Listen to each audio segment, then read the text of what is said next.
इयत्ता 9वी विषय मराठी पाठ 5वा एक होती समयी स्वाध्याय.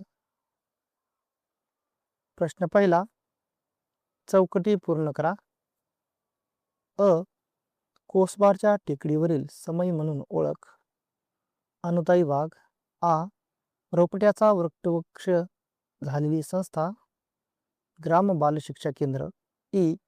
आयुष्याचा पाया भक्कम करणारे प्राथमिक शिक्षण. ई. भाकरीच्या शोधात आयुष्य गमावणारे आदिवासी बालके. प्रश्न दुसरा, खालील घटनांचे परिणाम लिहा. घटना परिणाम. अ. ताराबाईंनी अनुताईंचे अश्रू पुसले. परिणाम. अनुताई वाघ यांना दुःखातून सावरून शिक्षण घेण्याची आणि जिद्दीने उभे राहण्याची प्रेरणा मिळाली. आ. ताराबाईंचे निधन. परिणाम. अनुताई वाघ यांनी संस्थेची जबाबदारी स्वीकारली आणि ग्राम बाल शिक्षा केंद्राचे नेतृत्व केले. घटना अनुताईंचे निधन. परिणाम.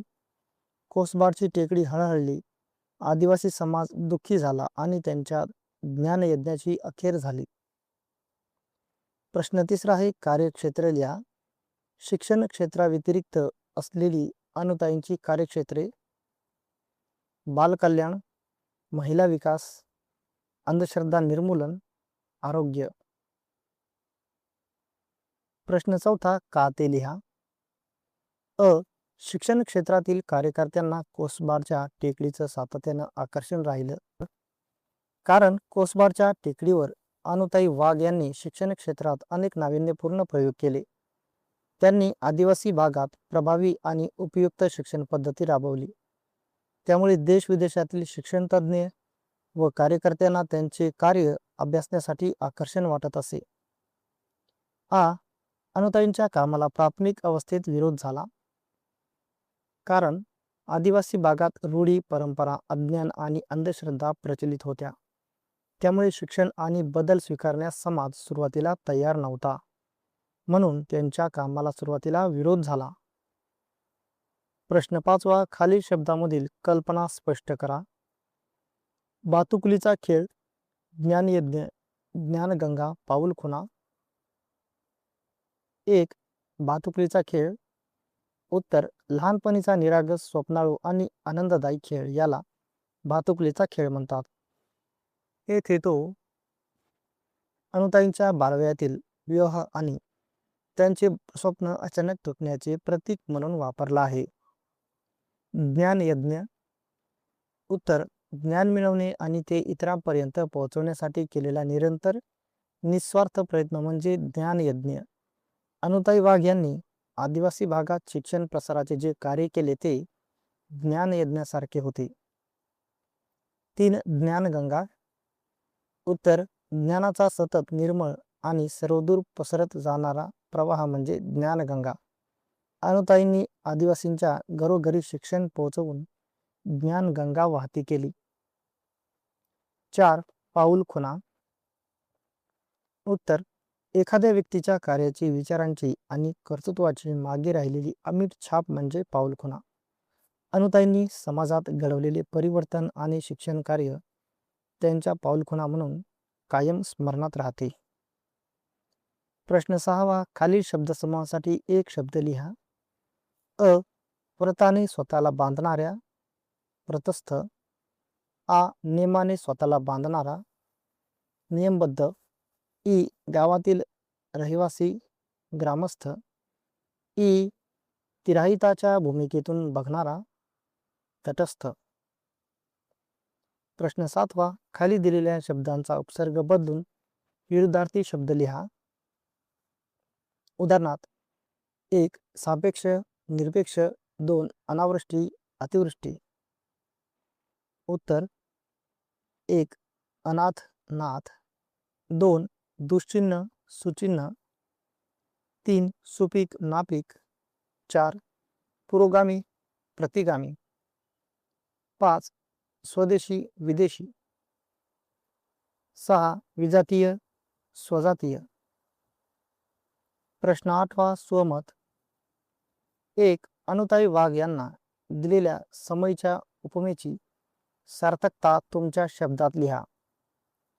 उत्तर: अनुताई वाघ यांनी आयुष्यभर आदिवासी भागात शिक्षणाचा प्रकाश पसरवला. त्या स्वतः जगमगाटापासून दूर राहून निरपेक्षपणे समाजसेवा करत राहिल्या. समय जशी मंद पण अखंड प्रकाश देते, तशीच अनुताईंनीही सातत्याने ज्ञान प्रसार केला. त्यामुळे समय ही उपमा त्यांच्या साध्या, निस्वार्थ आणि प्रकाश देणाऱ्या कार्याला अगदी योग्य ठरते. 2. समयी हे सातत्याचे, संयमी वृत्तीचे आणि सामर्थ्याचे प्रतीक आहे. या विधानाबाबत तुमचे मत स्पष्ट करा. उत्तर: समयी ही सतत आणि शांतपणे प्रकाश देत राहते. ती कधीही गोंधळ करत नाही. तिचा प्रकाश मंद असला तरी तो अखंड असतो, म्हणून ती सातत्याने प्रतीक आहे. ती वारा वादळातही शांत राहते, त्यामुळे संयमाचे प्रतीक मानली जाते. तसेच अंधार दूर करण्याची तिची क्षमताही तिच्या सामर्थ्याचे द्योतक आहे. म्हणून समयी ही सातत्य, संयम आणि सामर्थ्य यांचे उत्तम प्रतीक आहे. उपक्रम: आदिवासी मुलांच्या शिक्षणासाठी कार्यरत असणाऱ्या कोणत्याही एका संस्थेची माहिती मिळवा. उत्तर: संस्था ग्राम बाल शिक्षा केंद्र कोसबाड. ही संस्था आदिवासी मुलांच्या पूर्व प्राथमिक शिक्षणासाठी कार्यरत आहे. डहाणू जवळील कोसबाडच्या टेकडीवर ग्राम बाल शिक्षा केंद्र ही संस्था स्थापन करण्यात आली. या संस्थेचा उद्देश आदिवासी मुलांना खेळातून, अनुभवातून आणि सोप्या पद्धतीने शिक्षण देणे हा आहे. लहान मुलांचा सर्वांगीण विकास व्हावा यासाठी येथे आनंददायी शिक्षण पद्धती वापरली जाते. अनुताई वाघ यांनी या संस्थेत महत्त्वाची भूमिका बजावली आणि तिचा विस्तार केला. या संस्थेमुळे आदिवासी भागातील अनेक मुलांना शिक्षणाची संधी मिळाली आणि त्यांच्या जीवनात बदल घडला. भाषाभ्यास: खालील उदाहरण वाचा व समजून घ्या. उदाहरण: चंदनाचे हात पायही चंदन, तुका म्हणे तैसा सज्जनापासून पाहता उगुण मिळेचिना. 1. संत तुकाराम कोणत्या दोन गोष्टींची तुलना करतात? चंदन आणि सज्जन. 2. चंदनाचा विशेष गुण सर्वांगाने सुगंधित असणे. संतांचा विशेष गुण कोणताही अवगुण नसणे. खालील ओळी वाचा व चौकटी पूर्ण करा. लहानपण देजा देवा, मुंगी साखरे चारावा, ऐरावत रत्न थोर, त्यासी अंकुशाचा मार. 1. संत तुकाराम परमेश्वराजवळ हे मागणे मागतात. लहानपण. 2. रत्नासारख्या थोर असलेल्या ऐरावताला सहन करावा लागतो, अंकुशाचा मार. 3. मुंगीला ही गोष्ट प्राप्त होते, साखरे चारावा. 4. संत तुकाराम ही गोष्ट पटवून देतात, मोठेपणापेक्षा लहानपण श्रेष्ठ आहे. 5. मोठेपणातील यातना या उदाहरणाने पटवून देतात, ऐरावत व मुंगीच्या उदाहरणातून.